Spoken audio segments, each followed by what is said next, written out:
महाभारत युद्ध पश्चात कई युग बीत चुके थे। उस भारतवर्ष को कई हिस्सों में बांट दिया था।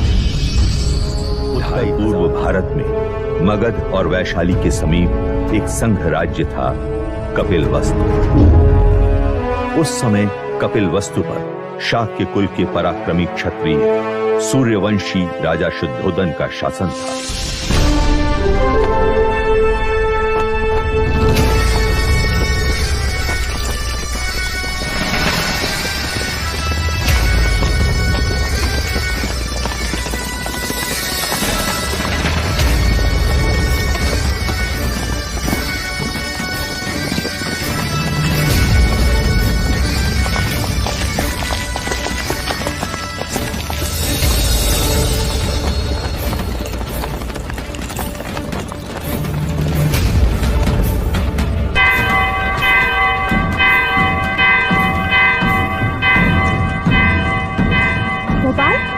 लगता है कोई खुशी का संदेश है। हाँ लौशिका, वरना ये गगन ढोल क्यों बजे?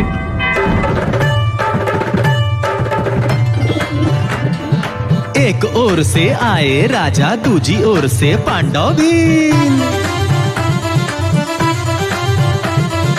युद्ध हुआ रण में घमासान, अंत में जीते जो थे वीर। वो कौन है वीर? वो महाराज शुद्धोधन।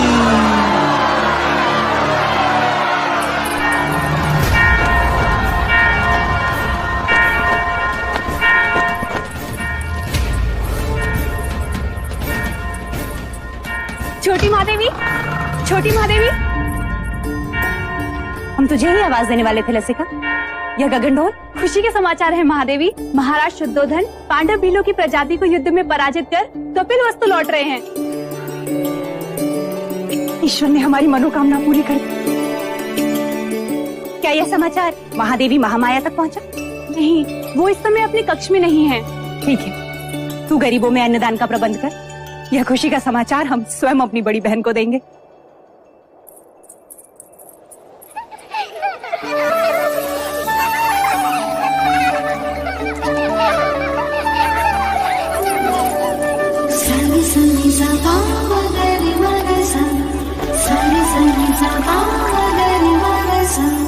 पकड़ लिया, पकड़ लिया, पकड़ लिया।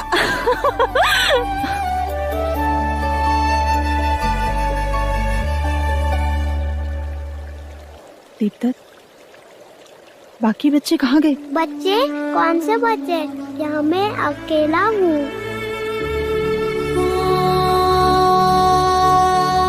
ये क्या हो रहा है हमें? अब मैं जाऊँ? कहाँ? अपनी माँ के पास। हाँ, पर आपने मुझे एक वचन दिया था ना? हाँ, वो तो मैं भूली क्या? तो फिर बोलो। बिना बोले मैं आपको जाने नहीं दूंगी। बोलो, बोलो ना। पहले अपनी आंखें तो बंद कीजिए।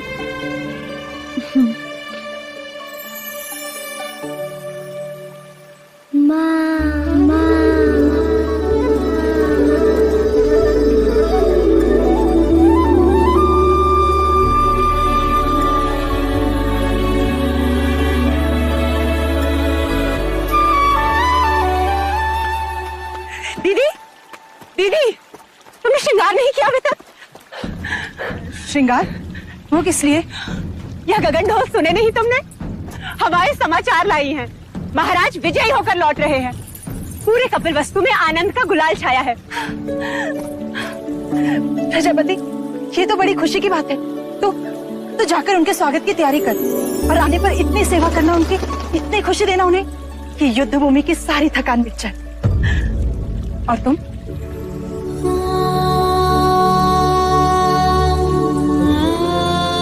खुशी के मौके पर पांच का चेहरा नहीं देखते प्रजापति।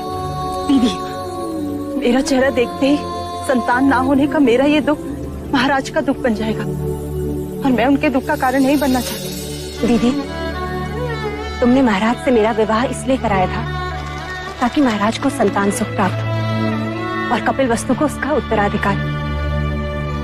किंतु 4 वर्ष हो गए, मैं भी महाराज को संतान का सुख नहीं दे पाई। तो 5 तो मैं भी हुई ना। ना प्रजापति ना, मैं अपनी आशा के मुंह से अशुभ सुनना नहीं चाहती। और मैं भी तुम्हें इस हाल में नहीं देखना चाहती। इस वक्त हम दोनों का कर्तव्य है कि हम मिलकर महाराज का स्वागत करें और उनकी खुशी को दोगुना कर दें। क्या चाहती हो तुम? बस इतना कि जब महाराज आए तो तुम उनका स्वागत पूरे 16 श्रृंगार के साथ करो और महाराज बस तुम्हें ही देखते रह जाएं।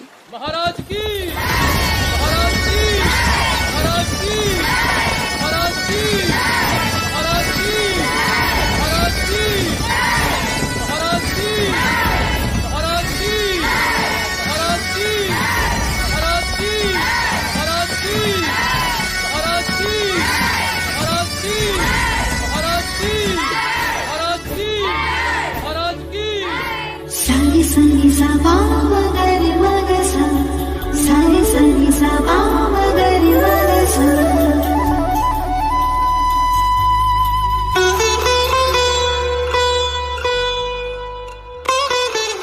कैसे हो अनुज द्रोणोदन? आपका आशीर्वाद है भाई महाराज, और राज्य में भी सब कुछ कुशल मंगल है। तुम हो तो अमंगल हो भी कैसे सकता है?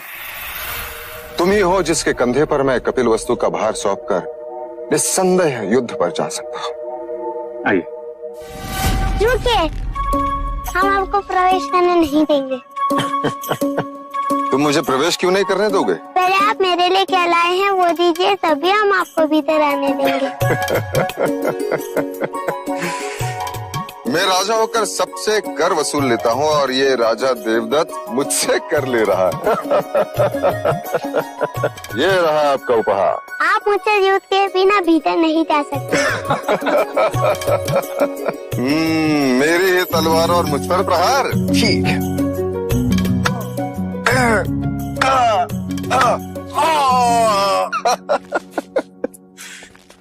देवदत्त अप्रतिम।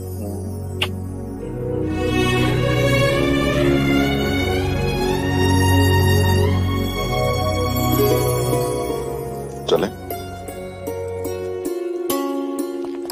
महाराज की, महाराज की, महाराज की।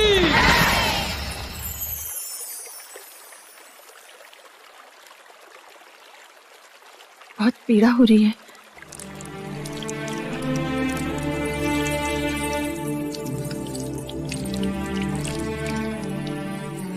नहीं महामाया, ये पीड़ा उस पीड़ा के आगे कुछ नहीं जो भाग्य ने हमें दिया है। कहने को तो सब कुछ है हमारे पास, परंतु देखा जाए तो कुछ भी नहीं। 2 ब्याह करने के पश्चात भी हम निसंतान हैं। आपके दुख का कारण है। ईश्वर के यहाँ विलंब है, अंधकार नहीं। कुलगुरु वाचस्पति ने संदेशा भेजा है। शीघ्र ही ऐसा योग आएगा जब सूर्य उत्तरायण में प्रवेश करेगा, चंद्र कर्क लग्न में होगा, शुक्र मीन राशि में होगा, पुनर्वसु नक्षत्र होगा। ये वही नक्षत्र है जिस नक्षत्र में भगवान श्री राम का जन्म हुआ था। इस योग में पुत्र कामेष्टि यज्ञ करवाने से हमें हमारी प्रार्थनाओं का फल अवश्य मिलेगा देव। हम तो केवल आपकी गोद में अपने पुत्र को देखना चाहते हैं माया। हमारी गोद तो भरने से रही, किंतु देखिएगा शीघ्र ही प्रजापति की गोद अवश्य किलकारियों से भर जाएगी देव। तथास्तु।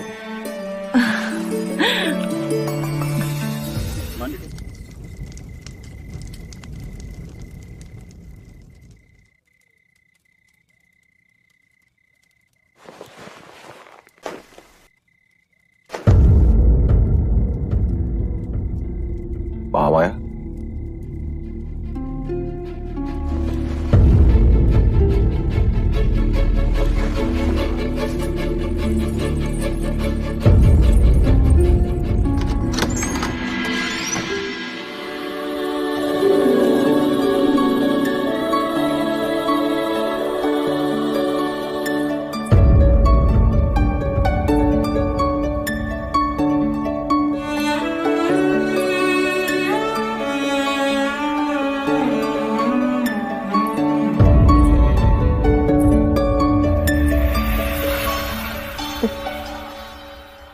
जी बहलाने को पुत्र क्या दिया, महादेवी तो उससे खिलौना समझ बैठी है। अरे महादेवी, आप इस वक्त यहाँ? वो हमें नींद नहीं आ रही थी तो सोचा एक क्षण देवदत्त को देखाएं। हाँ देवी, बिल्कुल ठीक किया। मेरा देवदत्त आपका पुत्र ही तो है। मैं तो हमेशा यही चाहती हूँ कि देवदत्त आपके समीप, आपकी ममता के आंचल में ही रहे। महादेवी, आप यहाँ क्या कर रही हैं?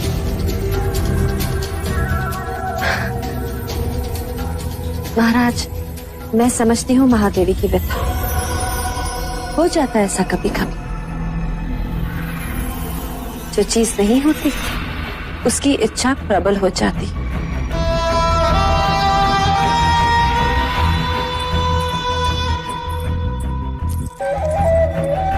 वैसे महाराज, देवदत्त आप ही का पुत्र है, ले जाइए इसे।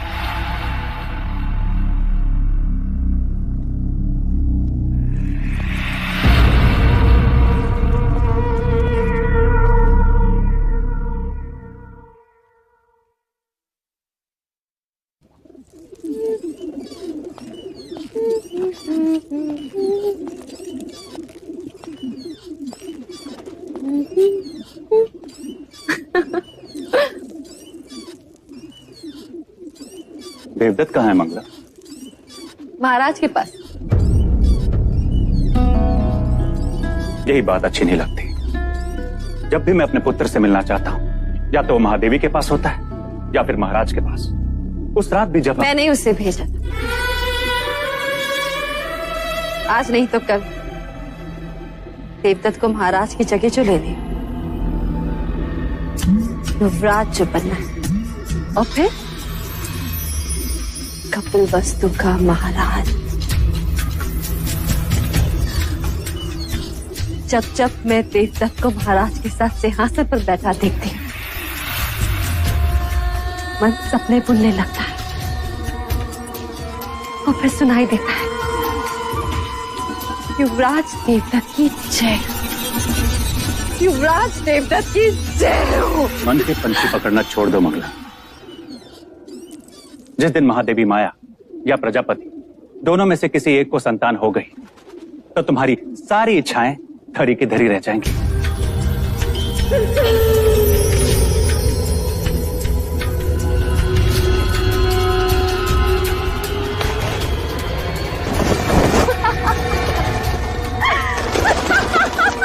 अब क्या हुआ? देखो, सपनों के पंछियों को कैसे पकड़ लिया मैं। ये उनके सपने थे और मेरा चाव। उन्हें संतान प्राप्त होना असंभव है आज। उसी असंभव को संभव बनाने कुल गुरु वाचस्पति आज पुत्र कामेष्टि यज्ञ कराने के लिए। पुत्र कामेष्टि यज्ञ? ऐसे पुत्र कामेष्टि यज्ञ करने से अगर संतान प्राप्त होने लगे तो सारे संसार में आग लग जाएगी। जी देवी, इन पंछियों को पिंजरे में बंद कर दो। देवदत्त को तीरंदाजी में काम आएंगे।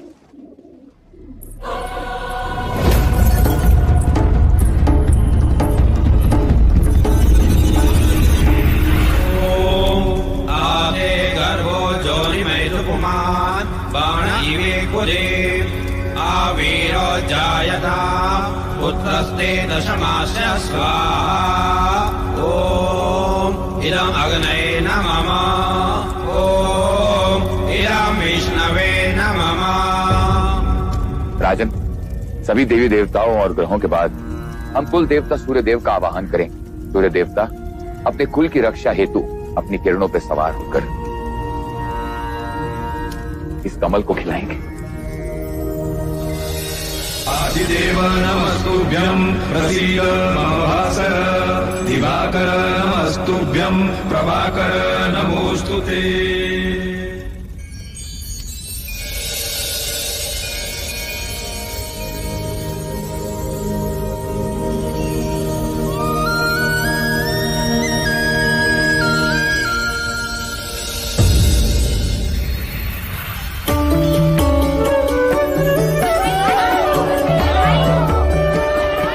साधो साधो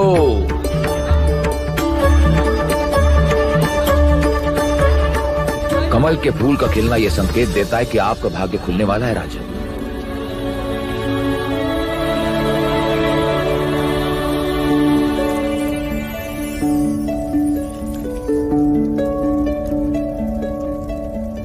सौभाग्यवती भव, पुत्रवती भव। महाराज की, महाराज की, महाराज की।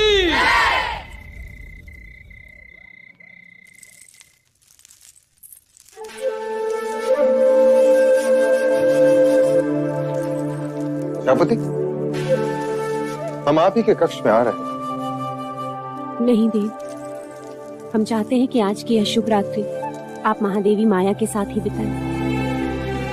परंतु महामाया चाहती है कि आज की रात्रि हमारा मिलन हो। किंतु प्रकृति का संकेत कुछ और ही कह रहा है। हम कुछ समझे नहीं। कुछ दिन स्त्रियों को अकेले ही बिताने होते हैं देव। आप जाएं। कल का सूर्य कपिलवस्तु में नई खुशियां लाएगा। आपकी रात्रि शुभ।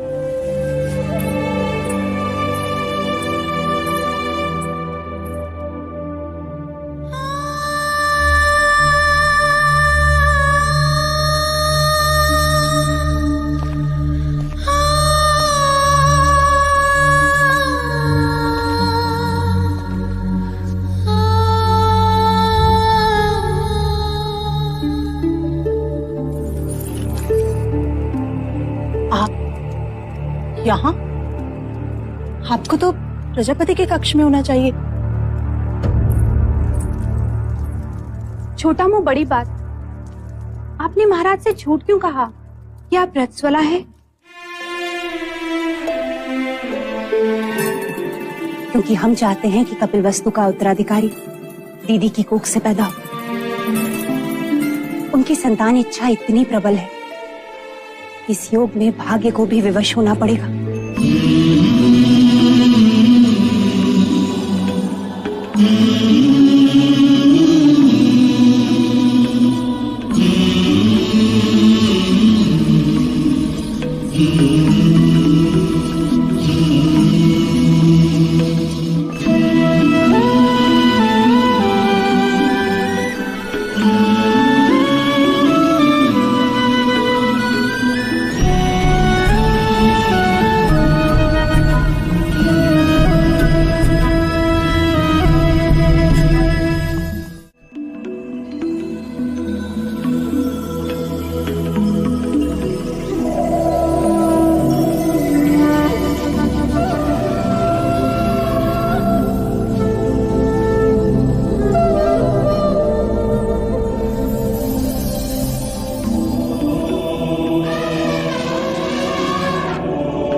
ये था वो स्वप्न जो महारानी महादेवी ने पुत्र कामिष्ट यज्ञ के पश्चात देखा।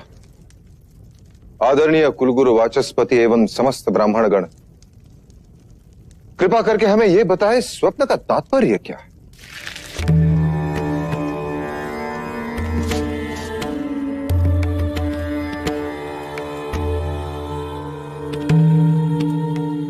राजन, ये स्वप्न शुभ है। लाल कमल का खिलना सृजन का संकेत, आकाश से सफेद हाथी ऐरावत के अवतरण का अर्थ है। कोई दिव्य आत्मा जन्म लेने वाली। बधाई हो, महादेवी गर्भ से है। बधाई हो महादेवी, बधाई हो महाराज, बहुत बहुत बधाई।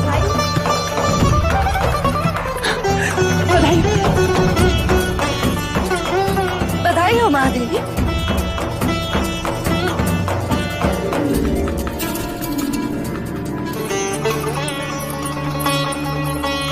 बधाई हो महाराज, बधाई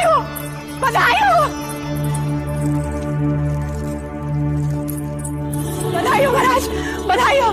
वैद्य जी ने घोषणा कर दी है, महादेवी गर्भ से है। अब शीघ्र ही कपिल वस्तु को उसका उत्तराधिकारी मिलेगा। बधाई हो, बधाई हो।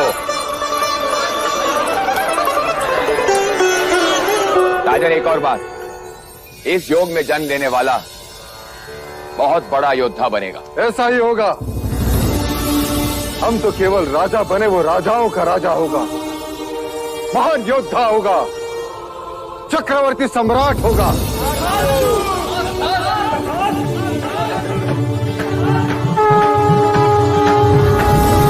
जिसके लिए व्याकुल मन सबका, वहां आया शुभ समाचार। है कोई आने वाला जो लाएगा खुशियों का संसार। अरे वो कौन है? कौन है भाई? बुझो बुझो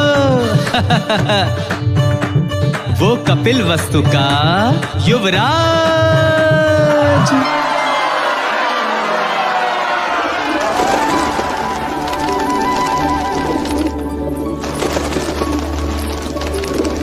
ये क्या कर रही हैं आप? इन पंछियों को क्यों उड़ा रही हैं? यह पंछी नहीं है मंगला दीदी, ये हर्ष है, उल्लास है, जिन्हें मैं व्यक्त कर रही हूँ। देखो ना, इन्हें इनके बंधन से मुक्ति मिल गई और हमें हमारे दुर्भाग्य से। आज मैं इतनी आनंदित हूँ कि बस व्यक्त नहीं कर सकती। वो तो मैं देख रही हूँ कि आप कितनी आनंदित हो रही हैं। जैसे संतान महादेवी माया को नहीं, आपको ही होने वाली। सच कहा मंगला दीदी, यदि संतान मुझे होने वाली होती तो यह आनंद आधा होता। महादेवी माया को हो रही है, इसलिए आनंद दुगना हो गया है। जिसका अधिकार है उसी की कोख फल रही है। मगर फिर भी इस तरह आनंद का प्रदर्शन करना अच्छा नहीं होता। वो कहते हैं ना, ईर्ष्या का विष तो हवाओं में भी होता है। न जाने कौन विघ्न करता सुन ले, और न जाने किसकी अशुभ दृष्टि लग जाए।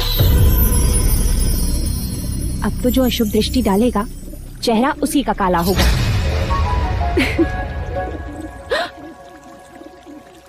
तुम्हारे चेहरे पर मेरा काजल था मंगला दीदी।